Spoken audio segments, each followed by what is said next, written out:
Welcome to ETV focus. నేను మీ శ్రీనివాస్ రెడ్డి. ఉద్యోగులకు ఊహించని షాక్ ఇచ్చినటువంటి మెటా.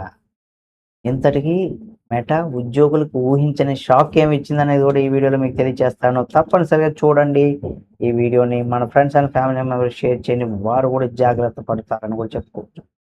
ఫేస్బుక్ మాతృ సంస్థ అయినటువంటి మెటా తన ఆర్టిఫిషియల్ ఇంటెలిజెన్స్ విభాగంలో భారీ మార్పులైతే చేస్తుంది. ఇందులో భాగంగానే వివిధ విభాగాలను చెందినటువంటి సుమారు 700 మంది ఉద్యోగులను తొలగిస్తున్నట్టుగా న్యూయార్క్ టైమ్స్లో వార్తలు ప్రచురించింది. కంపెనీ తన ఏఐ కార్యకలాపాలను మరింత వేగవంతం చేయడానికి విభాగాల మధ్య కోఆర్డినేషన్ పెంచడానికి ప్రక్షాళన చేపట్టింది.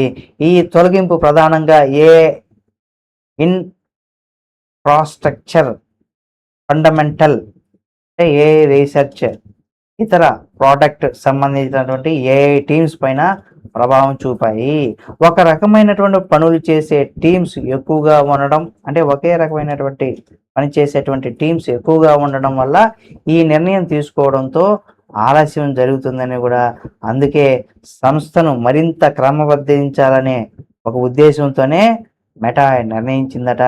అయితే తొలగించినటువంటి ఉద్యోగులకు 16 వారాల ప్రాథమిక వేతనంతో పాటు వారు పనిచేసినటువంటి పని దినాలకి, అంటే ప్రతి ఏడాదికి అదనంగా 2 వారాల వేతనాన్ని పరిహారంగా ఇవ్వనున్నట్టుగా కూడా చెప్పుకోవచ్చు.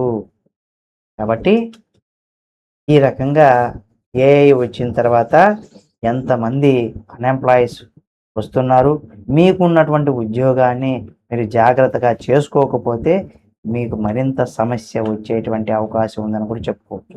మరి నిజమా కాదా అనే దానికి సంబంధించి మీరు మీ యొక్క అభిప్రాయాన్ని కామెంట్ రూపంలో తెలియచేయండి. మరిన్ని వీడియోల కోసం మన ఈటీవీ ఫోకస్ ఛానల్ సబ్స్క్రైబ్ చేసుకొని పక్కనే ఉన్న బెల్ బటన్ ఒకటి మాత్రం మర్చిపోకండి.